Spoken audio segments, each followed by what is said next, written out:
Bhagawatha Vahini, Chapter 16. Reverence for Krishna. Whenever Maharaja Parikshit toured any region, the rulers and kings of that area welcomed him enthusiastically, with appropriate honors, military and civil. They declared that they were ever ready to render him loyal service, whatever the nature of service that he required them to do. Parikshit replied that he had no need of their services, and that he expected from them only the promotion of the happiness and prosperity of the people entrusted to their care. He advised them to devote special attention to the protection of Brahmins and women, guarding them against harm. He exhorted them to foster the worship of God throughout their dominions. Those were the only requests he made to those who were his tributary kings. In some important regions of his empire, the people entertained him with folk songs, depicting the fame and prowess of his ancestors. They sang of the excellences and exploits of the Pandava brothers. The songs extolled the mercy and grace which Lord Krishna showered on the Pandavas, and the devotion and faith with which the Pandavas revered Lord Krishna at all times. They also enacted folk plays, taking on the roles of Pandavas and Kauravas, with Krishna in their midst, unravelling the story that he had planned with these instruments. When Parikshit heard these songs and saw these plays, tears rolled down his cheeks, in spite of his efforts to control his emotions. The minstrels and storytellers, the actors and stagemen, all discovered that their emperor was fascinated by plays and songs having these themes only.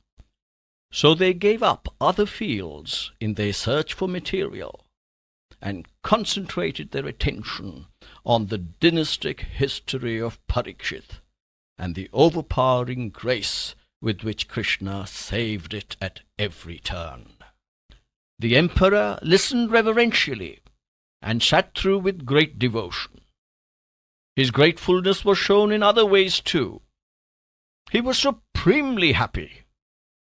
He confirmed from his ministers and elders that the tales were completely true.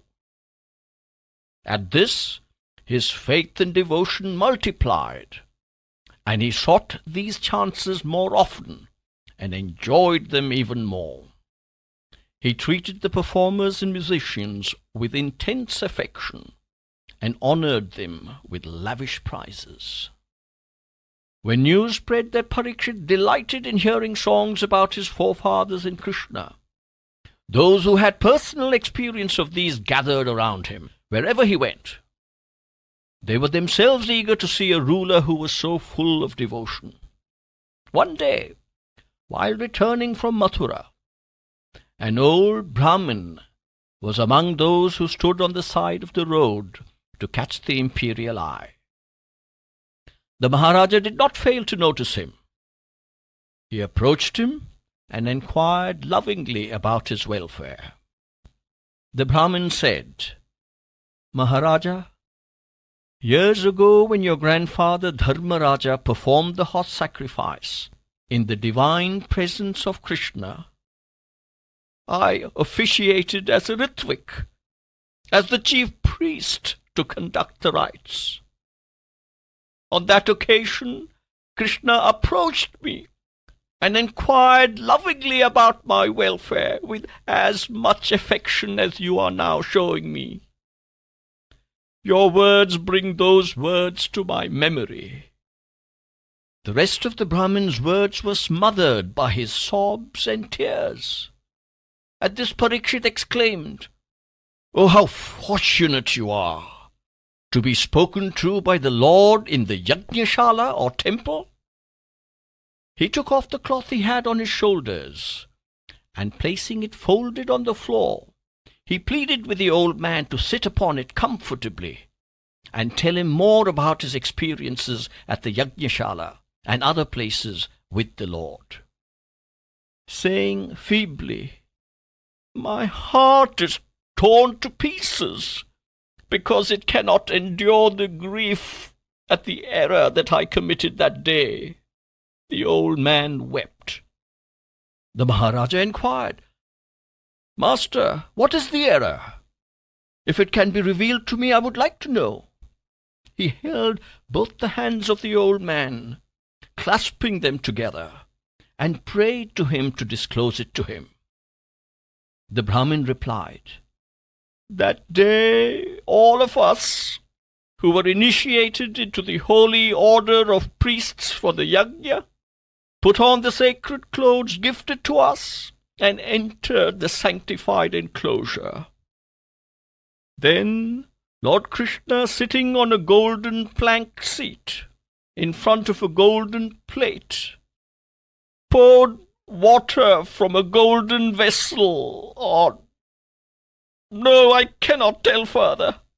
I do not get words." The old man wept and sobbed, and could not proceed with his narrative. This sudden stoppage of the story, just when it had reached a critical point, only heightened the curiosity of the emperor. He prayed, "What happened, master? Tell me, please." The Brahmin took courage to comply. "O king, what shall I say? We Ritviks were asked to place our feet on that gold plate, and the Lord washed the feet of each one of us. He dried the feet later with a cloth on his shoulder. He sprinkled the water from our feet on his head.